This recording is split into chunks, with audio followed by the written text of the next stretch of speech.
Whenever we think of change, especially changes in the financial institutions of this country or even around the world, most of us in this community think that that's going to have a fairly dramatic impact on gold and silver. We're going to talk about one institution that is ending this year, and it's a fairly big and bold move. And let's find out exactly what kind of impact it's going to have on gold and silver as we explore.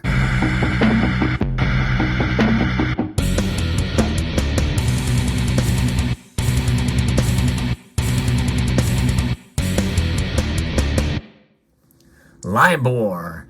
It is something that has been bandied about and talked about. It has been wreathing in scandal over the years, especially as its contributions to the financial crisis of 2007 and 2008. We're going to talk a little bit about that in this video as we talk about the end of this institution here. But if you enjoy videos like this where I talk about topics and education with regards to financial institutions, silver and gold, I hope you will press that thumbs up button down below. More importantly, I hope you will consider subscribing to the channel and following me for daily videos.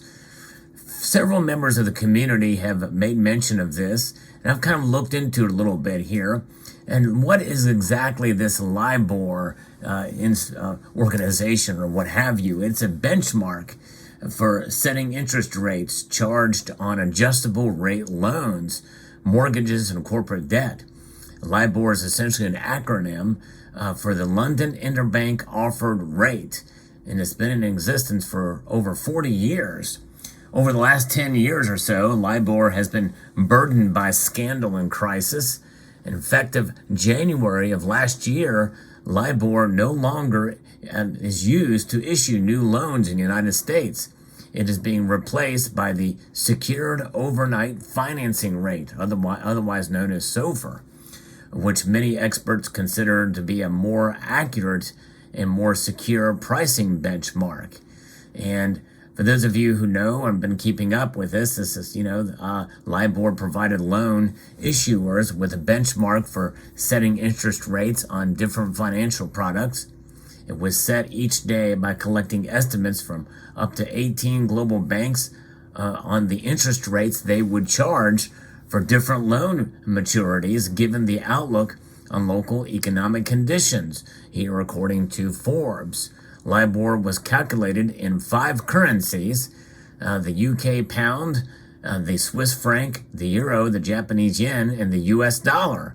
So a lot of the currencies that are measured by the IMF, the International Monetary Fund. And of course, we know that the dollar is the strongest of those currencies. So anyways, LIBOR was used to price adjustable rate mortgages, asset-backed securities, municipal bonds, credit default swaps, private student loans, and other types of debt. As of 2019, $1.2 trillion worth of residential mortgage loans and $1.3 trillion worth of consumer loans have been priced using LIBOR. So essentially, when you applied for a loan based on LIBOR, a financial firm would take a LIBOR rate and then tack on an additional percentage. And so essentially, if you had a private student loan based on the LIBOR 3-month rate of like 2%, the LIBOR 3-month rate was 0.22%. A base rate for the loan would be 2.22%. So they would have their others on top of it. That's a system that kind of made it ripe for corruption. And that's exactly what happened. Other factors such as your credit score, income, and loan term are also factored in. And so while LIBOR is no longer being used to price new loans and hasn't been for quite a while, it will formally stick around until at least the end of June of 2023. 1 week and 2 month LIBOR have ceased being published, while overnight 1 month, 3 month, and 6 month and 1 year maturities will continue to be published through June of this year. With an adjustable rate loan, your lender sets the regular periods where it makes changes to the rate you're being charged. The lender referenced LIBOR when adjusting the interest rate on your loan, changing how much you pay each month. And that's probably why in some instances, we've seen actually these interest rates go down in spite of the Federal Reserve raising rates because LIBOR isn't used as much anymore. And so that's part of the reason why I think we're going to see some very interesting things happen here. At least some people think that possibly it could be a good thing, but who knows? Just recently here, the Federal Reserve Bank has published the final rule on the LIBOR transition. The rule implements the LIBOR Act, which essentially takes effect on February the 27th of this year. So literally the end of this month here. Under the final rule, the LIBOR contract is defined as any obligation or asset that, by its terms, uses the overnight or 1, 3, 6, or 12-month tenors of the U.S. dollar LIBOR as a benchmark. And now, again, you can get into the weeds of that. It specifies the LIBOR contract transitions to the benchmark replacement. No other contract provisions will be altered or impaired. And again, there's a lot of legalese here as it begins to transition, but it's kind of a long transition, and essentially it's phasing out as it goes into a SOFR, and what that is going to be and what that's going to entail, I don't know. I mean, it's going to be something that's apparently the SOFR is going to be secured overnight financing rate, and that will be replacing LIBOR. And what it is it's something that they say it's going to be better than LIBOR and a lot less of the ability to be corrupted. So who knows? It's going to be fascinating to see how it goes. Obviously, if it's going to be utilized more frequently based off of what has happened in the past and more secure, anything the humans touch really has a chance to be corrupted, and who knows what loopholes may lie in therein with SOFR. So we just don't know.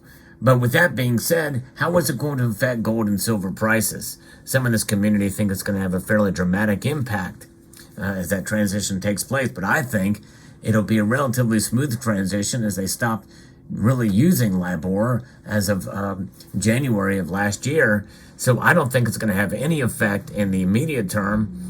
And the only way it's going to have an effect in the medium term is if there's any kind of loopholes or corruptible features or failures that they have not thought of. But likely they're probably already looking through it and testing it and making it happen here, especially with this final rule.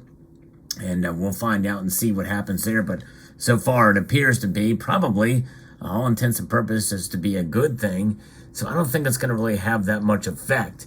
It's really doing away with what was recognized all around as a very corruptible force. But I can't see anything in anything that I've read and research I've done on this that is going to lean towards it having a dramatic impact one way or the other for gold and silver. But one thing's for sure, these metals themselves, gold and silver, are incorruptible. I mean, there's corruption surrounding them. We know about blood gold. We know about some people really have strong feelings about how silver prices are suppressed, not just manipulated by the big banks and financial institutions out there. We know the LBMA, another London referenced organization, has really been scrutinized, especially by many in this community. It's probably only a matter of time before we start to see massive changes there too. They've already gone woke, essentially, as I mentioned in a prior video, and they are heavily influenced by ESG. And they also are now running very, very thin stockpiles of silver.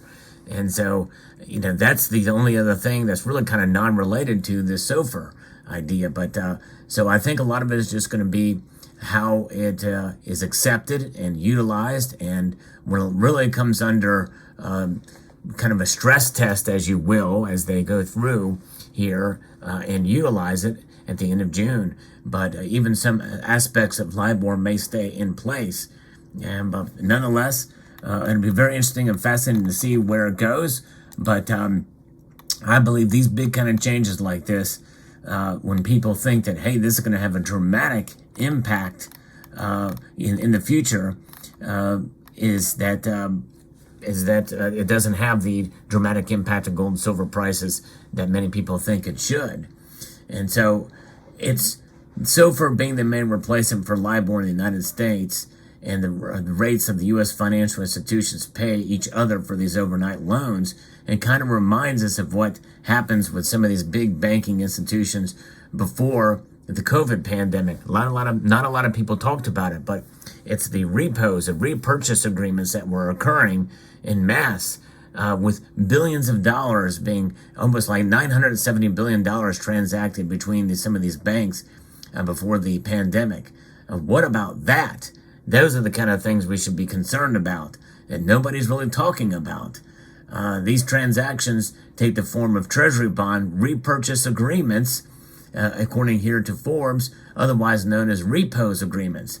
They allow banks to meet liquidity and reverse requirements using treasury as collateral. SOFR comprises the weighted averages of the rates charged in these repo transactions.